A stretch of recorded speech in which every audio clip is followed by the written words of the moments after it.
बिस्मिल्लाहिर्रहमानिर्रहीम। मोअज़्ज़ज़ नाज़रीन, मैं हूँ Haider Khan, Al Haider real estate and builders multi garden B17 Islamabad से आपकी खिदमत में हाजिर हूँ। मैं इसी यूट्यूब चैनल से मुख्तलिफ़ तरह की इन्फॉर्मेशन, स्पेशली प्लॉट ख़रीदना बेचना, किस हाउसिंग सोसाइटी के अंदर हमें बुकिंग करवानी चाहिए, किस रेट के ऊपर करना चाहिए, प्लॉट कहाँ पे ख़रीदना चाहिए, कहाँ पे इन्वेस्टमेंट करनी चाहिए, ये तमाम तर मालूमात और सर्विसेज मैं ऑलरेडी आपके साथ शेयर भी करता रहता हूँ। जो क्लाइंट्स मेरे साथ प्लॉट ख़रीदना या बेचना चाहते हैं उनको ऑलरेडी ये मैं सर्विसेज दे भी रहा हूँ। इसके साथ साथ जो कंस्ट्रक्शन के हवाले से टिप्स हैं वो भी मैं इसी यूट्यूब चैनल से आपके साथ शेयर करता रहता हूँ।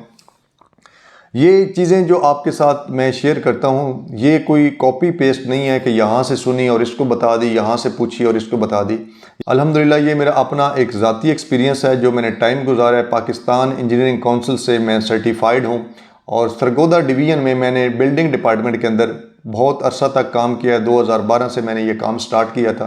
तो अल्हम्दुलिल्लाह ये वो सारी चीज़ें हैं जो प्रैक्टिकली मैंने सीखी हैं, प्रैक्टिकली करवाई हैं।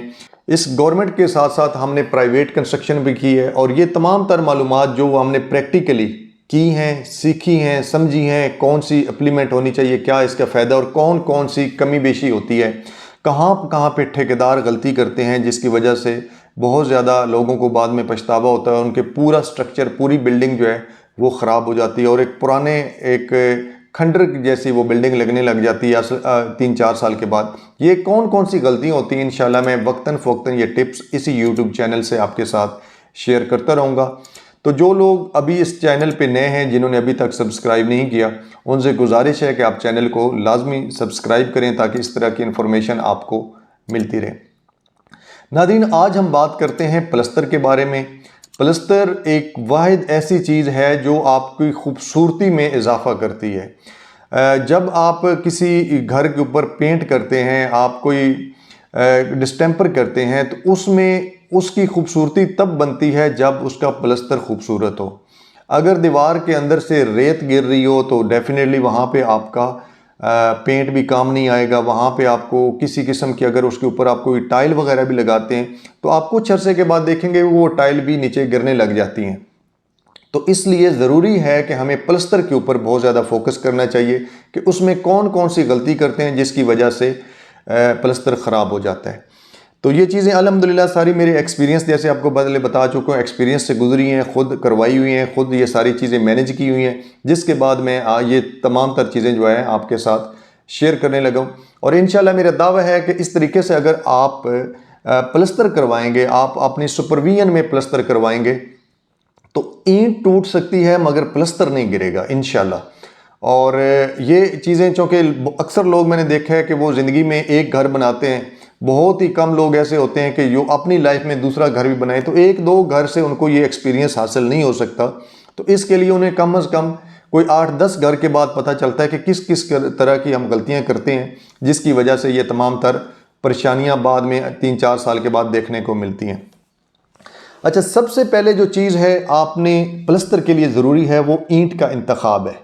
अगर आपकी ईंट अच्छी है तो उसके ऊपर आपका प्लस्तर भी अच्छा होगा। अगर आपने अव्वल ईंट लगाई हुई है तो फिर उस सूरत में आपका प्लस्तर भी सही रहेगा और मजबूत रहेगा। अगर आपने अव्वल की छांट लगाई हुई है या 2 ईंट लगाई हुई है, या आपने आजकल एक मशीनी ईंट आ रही है, अगर वो ईंट लगाई हुई है तो उससे भी आपका प्लस्तर ख़राब होने के चांस है। लिहाजा आपने ईंट जो है वो अव्वल लगानी है, उससे प्लस्तर में बहुत ज़्यादा मजबूती आती है। और वो अपना मतलब ऐसा बाज़ दफ़ा ऐसे होता है कि प्लस्तर तो मजबूत हो जाता है लेकिन ईंट जो है वो ख़राब होना शुरू हो जाती है। ईंट जो है वो उसके अंदर से वो जो मिट्टी है वो ख़राब हो रही है, जिसकी वजह से वो ईंट अपना आप छोड़ देती है, जिसकी वजह से प्लस्तर तो खुद ब खुद फिर गिरना ही होता है। अच्छा, ईंट के बाद दूसरी चीज़ जो है वो आपकी रेत का इंतखाब है। आपने रेत अच्छी लगानी है, अच्छी क्वालिटी की साफ़ सुथरी रेत इस्तेमाल करनी है। बाज़ दफ़ा हमने देखा है कि लोग थोड़ी सी बचत की खातिर ऐसी रेत का इस्तेमाल करते हैं जिसके अंदर मिट्टी शामिल होती है, जिससे कहते हैं कि मिट्टी वाली रेत, या आपको उसकी शक्ल देखने से पता चल जाता है कि वो बिल्कुल खालिस या साफ़ सुथरी रेत नहीं होती। उसके अंदर मैली मैली उसका रंग होता है और वो उस तरीके से उसके अंदर वो रेत वाली चमक भी नहीं होती, रेत वाला उसके अंदर रंग भी नहीं होता। तो जब भी आपने रेत स्पेशली प्लस्तर के लिए ख़रीदनी है, ओवरऑल तो आप पूरी बिल्डिंग में अच्छी रेत लगानी चाहिए, लेकिन प्लस्तर के लिए स्पेशली आपको साफ़ सुथरी रेत का इंतखाब करना चाहिए। उसके लिए आप कोशिश करें, अगर आपको चनाब की रेत मिल जाती है, दरियाई चनाब की, तो उसका आप इंतखाब करें, क्योंकि बाकी जो रेत है वो भी ठीक होती है लेकिन उसमें ज़्यादातर इतनी सफाई नहीं होती, या उसमें कचरा ज़्यादातर आ जाता है जिसमें पत्थर और इन चीज़ों का कंकरे वगैरह शामिल होते हैं। तो उस सूरत में भी आपको, अगर ऐसी रेत भी लेते हैं लेकिन उस प्लस्तर करने से पहले उसकी सफाई लाजमी करवाएं। एक बाकायदा एक जाली होती है, जाली से आप उसकी सफाई करवाएं ताकि कोई भी कचरा जो है वो पहले निकल जाए और उसके बाद उसकी रेत जो है वो बाकी वाली जो रह जाती है वो आप इस्तेमाल करें। ईंट और रेत के बाद तीसरे नंबर पे जो मेन रोल है वो सीमेंट का आता है। तो सीमेंट डेफिनेटली तकरीबन हर कंपनी जो है वो अच्छा सीमेंट बनाती है। कोई भी 5-7 जो मशहूर कंपनी है उनमें से किसी का भी आप सीमेंट इस्तेमाल कर सकते हैं। अच्छा, ये 3 चीज़ें हो गई। आपके ईंट अव्वल ग्रेड की होनी चाहिए। उसके अलावा रेत जो है मैंने आपको चनाब की रिकमेंड की है, चनाब की रेत होनी चाहिए। और उसके अलावा जो सीमेंट है वो आप किसी भी अच्छी कंपनी का इस्तेमाल कर सकते हैं। ये चीज़ें तो आपने मुयस्सर कर ली हैं, ये आपका काम था मटेरियल ऑन साइड पहुंचाना, ये आपके पास चीज़ें होंगी। इससे अगली बड़ी चीज़ जो, अगर आप विद मटेरियल कंस्ट्रक्शन करवा रहे होते हैं या आप लेबर रेट के ऊपर दे रहे होते हैं, अब असल में यहाँ पे प्रॉब्लम आना शुरू हो जाते हैं। आपकी रेत भी है, ईंट भी है, सीमेंट भी है, आपने चीज़ें प्रोवाइड कर दी। अब अगला काम है, डेफिनेटली आपने अपने हाथ से नहीं करना, वो काम करना है लेबर ने। तो यहाँ पे आपके आकर प्रॉब्लम जो शुरू हो जाते हैं। सबसे पहले जिस चीज़ का आपने ख्याल रखना है वो, जब आपका प्लस्तर आपने शुरू करना है, दीवार की तराई की बात है, उस पर पानी आपने लगाना है, उस पर आपने अच्छे तरीके से तराई करवानी है, उसे खूब पानी लगवाना है कि ऐसे इतना पानी लग जाए कि जो दीवार की दूसरी साइड है, लेट्स सपोज कि मेरे बैक साइड पे दीवार है, इसकी अगर इस साइड से पानी लगाया जाए तो इसकी नमी या इसकी दीवार जो गीली हो वो दूसरी साइड पे भी वाज़ेह शो होने लग जाए। और अक्सर मैंने देखा है कि जब ठेकेदार ये प्लस्तर शुरू करवाते हैं, क्योंकि उनको जल्दी होती है कि इनको कंप्लीट करें, चाहे वो लेबर के ऊपर काम कर रहा है चाहे वो विद मटीरियल कर रहा है, उसको ये होती है कि उसने लेबर के अंदर से ही बचत करनी होती है, अपना टाइम बचाना होता है ताकि उसे लेबर कास्ट कम हो जाती है। हम देख रहे होते हैं कि शायद उसने एक दिन की कैलकुलेशन या एक दिहाड़ी की बात कर रहा होता है, एक लेबर, उसने पूरे 3-4 महीने जो उसका काम चल रहा होता है, उसने एक बंदे का देखा होता है कि एक एक्स्ट्रा अगर मैं मजदूर लगाऊंगा तो 1 महीने के बाद मुझ पर इस पर 1.5 लाख देना पड़ेगा, 1.25 लाख देना पड़ेगा, 2 लाख देना पड़ेगा। तो वो उस हिसाब से उसकी कैलकुलेशन कार होता है। तो आपने तराई के ऊपर ख़ास ख्याल देना है। मैंने अक्सर लोगों को देखा है कि वो सुबह से शाम तक लेबर के साथ ड्यूटी देते हैं लेकिन उनको इन टिप्स का ही नहीं पता होता कि किस तरीके से काम करवाना है। मालिक बैठा है जी खुद चौधरी साहब, खान साहब बनकर, तो उसे ये नहीं पता कि किस तरीके से काम करवाना है। लेबर लगी हुई है, बस वो बैठा है कि मैं जी जो लेबर के बिल्कुल सर के ऊपर बैठ के काम करवा रहा हूँ, लिहाजा वो सेटिस्फाई होता है कि मेरा काम बहुत ही क्वालिटी का हो रहा है, लेकिन उसके सामने बहुत सी ऐसी कमी कोताही हो रही होती है, उसे पता ही नहीं होता। तो जब भी आपने तराई लगवानी है तो तराई खूब उस पर होनी चाहिए। ये एक ऐसे समझे कि मेन पॉइंट है आपके प्लस्तर के लिए। और अक्सर देखा है कि लेबर मजदूर ऐसे होता है कि दीवार के ऊपर ऐसे पाइप छिड़कता है, ऊपर से नीचे तक ऐसे ऐसे पानी लगा देता है, डेट से 2 दफ़ा लगाया है, उसके बाद काम शुरू करवा दिया। लेट्स सपोज कि अगर आप कमरे के अंदर, एक कमरे के अंदर उन्होंने आज प्लस्तर करना है, तो आपने उनको पहले कहना है कि आप पूरे 1 दिन पहले तराई करवाएं और 1 दिन पहले उस कमरे की तराई होनी चाहिए। सुबह भी आए तो उसमें ऐसे करना है कि आपने पाइप बिल्कुल दीवार की छत के सिरे से वहां से शुरू करवाना है। पूरी दीवार पे आपने छट्टा नहीं लगने देना। वो पूरी दीवार में ऊपर ऊपर पानी लगाते रहे, पानी खुद ब खुद आहिस्ता आहिस्ता जैसे जैसे ईंटें पानी जज़ब करती जाएंगी वो पानी खुद ब खुद नीचे फर्श तक आता जाएगा।